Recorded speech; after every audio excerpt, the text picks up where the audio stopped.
आपल्या सर्वांचे लाडके, लोकांच्या मनात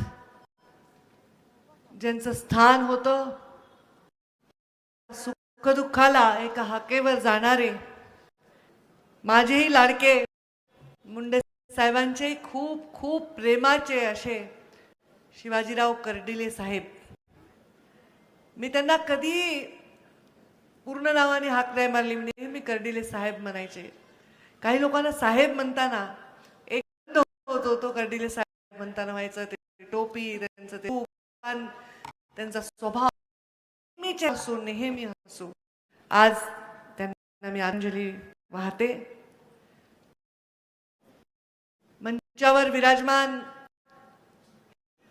या पोटनिवडणुकीच्या विजयाची मोहर लावायला आलेले लाडके आणि अत्यंत कर्तृत्ववान, कष्टाळू आणि ज्यांनी देशामध्ये चांगली छाप निर्माण केली आहे की मुख्यमंत्री कसा असावा, असे आमचे देवेंद्र फडणवीस.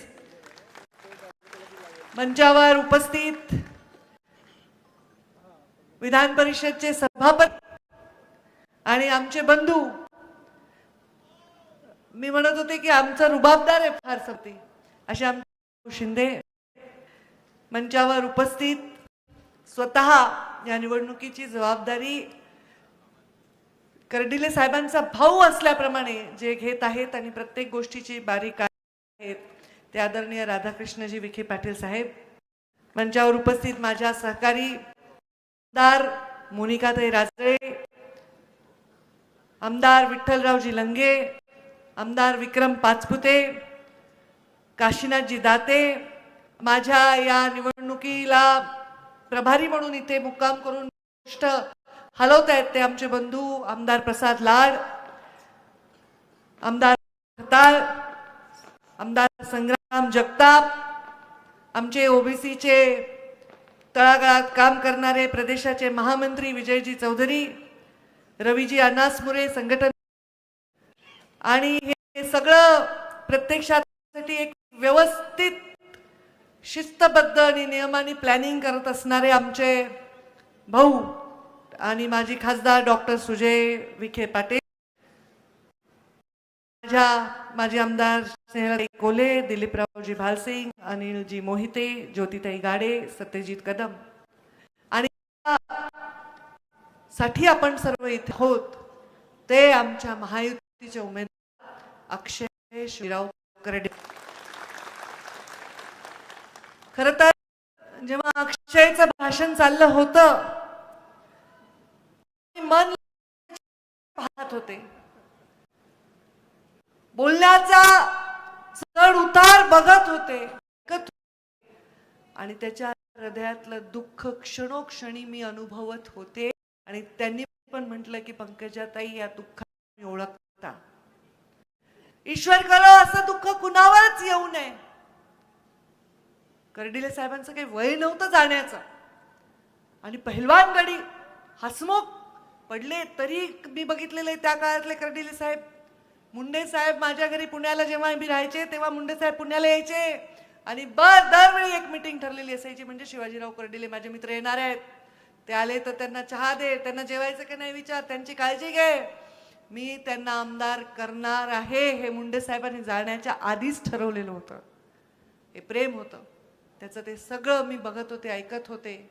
कर्तृत्ववान पित्याच्या पोटी जन्म घेणं एवढी सोपी गोष्ट नाही, भाग्याची गोष्ट आहे, आपल्या हातात नाही आहे आपल्याला कोणाच्या पोटी जन्म घ्यायचा आहे, पण त्याचं कर्तृत्व चालू ठेवण्याची संधी मिळणं आणि त्याच्यामध्ये यश येणं ही खरी कृपा आहे ईश्वराची. मला असं वाटतं की ही कृपा नक्कीच अक्षयवर आहे, कारण त्या दिवशी जेव्हा मी कर्डिले साहेबांच्या अंत्यविधीला आले होते त्या दिवशी मी पाहिलंय.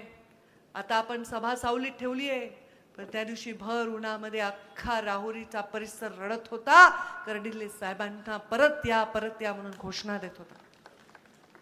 अक्षय एखाद्या छोट्या बाळाप्रमाणे रडत होत्या. कर्डिले साहेबांच्या धर्मपत्नी, मुली, सुना आक्रोश करत होत्या. ते सगळं मी माझ्या डोळ्यांनी पाहिलं आणि तेव्हा मनामध्ये एक इच्छा होऊन गेली की आता या लेकराला संधी मिळाली पाहिजे.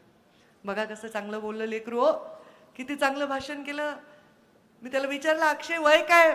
सीएम साहेब आपल्याला सांगते 4 तारखेला निकाल आहे आणि अक्षय 4 तारखेला 30 वर्षाचा पूर्ण होते, वाढदिवस आहे अक्षय. आणि वडिलांच्या जाण्यानंतर जसं आपण लहानपणी सणाची वाट पाहतो, चांगल्या दिवसांची वाट पाहतो, नवीन कपडे मिळतील, आनंद होईल, पण जेव्हा आपल्या हृदयात वास करणारा माणूस जो जातो, आपल्याला आपल्या प्राणाहून प्रिय माणूस जेव्हा जातो, तेव्हा आपल्याला सण नको वाटतात, असे दिवस नको वाटतात. अक्षयला हा दिवस नक्कीच कर्डिले साहेबांच्या नंतर काही आनंद देणारा नाही, पण कर्डिले साहेबांच्या नंतर आशीर्वाद ठरवाय सर्वांना प्रचंड विजय करावा लागेल.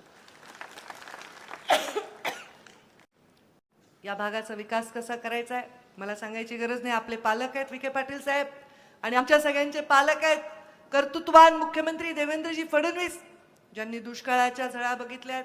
त्यांचा पण सोन्याचा चमचा घेऊन जन्म झालेला नाहीये, त्यांनी पण कष्ट केलंय, शून्यापासून भूतपासून मुख्यमंत्री पदापर्यंतचा प्रवास केला. काय कर तर सामान्य माणसाचा गाऱ्हाण कोळकाडे पूर्णपणे काढण्यासाठी, सामान्य माणसाच्या जीवनामध्ये बदल घडवण्यासाठी. तर अक्षय आमदार झाल्यावर जास्त काकणभर लक्ष देऊन या भागातल्या सगळ्या विकासांच्या विषयाला ते मार्गी लावणार आहेत. त्यांनी उमेदवारी दिली यातच आलेला आहे की या भागात कर्डिले साहेबांच्या स्वप्नातला पूर्ण विकास होणार आहे. हे मला वेगळं सांगायची गरज नाही. पण एक सांगते, माणूस गेल्यावर आपल्याला वाटतं वेडी आशा असते, परत या. येत नसतो माणूस, आपणच अग्नी देतो आपल्या हाताने. कसं येईल तो परत माणूस?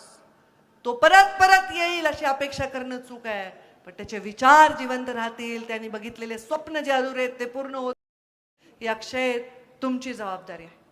आमदार तर होणारच आहे, पण घरात जरी लहान असशील मोठा असशील तर तुला मोठं व्हावं लागेल. तुझ्यापेक्षा मोठ्यांनी वाईट वागले, लहानांनी वाईट वागले तरी तुला ते सहन करावं लागेल. हे सगळे मोठे लोक म्हणतील आम्ही कर्डिले साहेब असे करायचे, कर्डिले साहेब तसे करायचे, त्यांनाही समाधानी ठेवावं लागेल. तरुणांना सुद्धा दिशा द्यावी लागेल आणि पक्षाच्या या सगळ्या संस्कारामध्ये स्वतःला रंग तो लावून तुला सामान्य माणसाची सेवा करावी लागेल. आणि अक्षय ते करेल, कारण त्याच्या बोलण्यातच प्रामाणिकपणा आहे, ते चेहऱ्यातच प्रामाणिकपणा आहे. तो बोलताना ज्या पोटातून बोलत होतो मला पूर्ण विश्वास आहे कर्डिले साहेबांच्या मनामध्ये वागण्यामध्ये नाही एक असा निरागसपणा होता, एक निष्पापपणा होता, तेवढाच कणखरपणा होता, तेवढाच जशाला तसे पण होते. पैलवान होते, कोणाचं थोडीच सहन करणार होते ते, जशाला तसे पण होते. कार्यकर्त्याला काही झालं तर मग कशाला थांबत नव्हते ते, पण प्रेम मात्र करायचे. मी कितीतरी वेळा मुख्यमंत्री साहेब यांच्या घरी मुक्कामाला गेले, कितीतरी वेळ, एवढा सांग कितीतरी घेतलं असेल, नातीलाही घेतलं, एवढ्या वेळा राहिले. साहेब प्रेम दिलं म्हणजे जसा मला माझा सख्खा चुलत्यांनी प्रेम द्यायला पाहिजे दिले.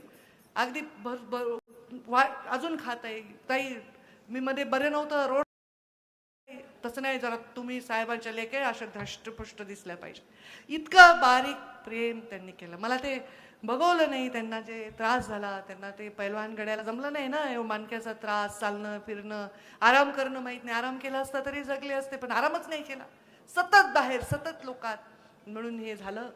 पण ठीक आहे, त्यांचं आयुष्य, त्यांचे श्वास ते तेवढेच घेऊन आले होते, पण त्यांचा विश्वास मात्र त्यांच्या नंतर सुद्धा जिवंत राहणार आहे. अक्षयच्या रूपाने राहणार आहे, तुमच्या रूपाने राहणार आहे, आमच्या सर्वांच्या येणाऱ्या यशाच्या रूपाने राहणार आहे. आणि मला पूर्ण विश्वास आहे या भागाचा सर्वांगीण विकास ऑलरेडी करतच आहेत. मुख्यमंत्री महोदय सगळ्या राज्याच्या कानाकोपऱ्याचा विकास करतात. एक दिवशी म्हणले सगळ्या निवडणुका कधी संपतील आणि मी पूर्णपणे विकासामध्ये स्वतःला बुडवून घेईन. इतकं विकासाचं कोण बोलतं? माघारी सुद्धा, लोक नसताना सुद्धा, माईक नसताना सुद्धा केवळ मला हे करायचंय, मला रस्ता करायचा, मला अमुक करायचं, मला तमुक, एवढं झपाटून काम करणारा मुख्यमंत्री आणि त्यांच्या नेतृत्वाखाली हे मिळालेली संधी अक्षय याचं सोनं केल्याशिवाय राहणार नाही. हीच खरी कर्डिले साहेबांना श्रद्धांजली. आणि अक्षयला याचं सोनं करायचं असेल तर तुम्हालाही कर्डिले साहेबांच्या प्रत्येक क्षणाचं सोनं करावं लागेल. त्यांना स्वर्गामध्ये आनंद झाला पाहिजे असं मत दिलं पाहिजे. एक मत तरी त्यांच्यापेक्षा जास्त अक्षयला मिळालं पाहिजे, तर त्यांना स्वर्गामध्ये वाटेल की मी लोकांची सेवा केली. हे त्यांच्या लेकरासाठी नाही, हे अक्षयसाठी, कर्डिले खानदानासाठी, त्यांच्या परिवारासाठी नाही. हे कर्डिले साहेबांनी आयुष्य जे वेचलं त्यांच्या आयुष्याच्या प्रत्येक क्षणासाठी श्रद्धांजली ठरेल. मी एवढीच विनंती करते की अक्षयला प्रचंड मताने विजय करा. कालच अक्षय तृतीया झाली, अक्षय तृतीया झाली आहे. कर्डिले साहेबांविषयी आपल्याला असणारं प्रेम अक्षय आहे, मुख्यमंत्र्याच्या मनात असणारा विकासाचा संकल्प अक्षय आहे, तर आपल्या अक्षयला आपण निवडून दिलं तर या विकासाची जी उभरारी होईल त्याचा मी कल्पनाही करू शकणार नाही, हे आपल्याला या निमित्ताने सांगते. आणि ही लेख म्हणून, एक नेता म्हणून, एक मुंडे साहेबांची कन्या म्हणून या मातीशी माझं जोडणं झालेलं आहे. मला सभा अजून घ्यायची होती, सुजय विखेंचं माझं बोलणं झालं, पण आता त्यांना मी सांगितलं काय काय कार्यक्रम आहेत.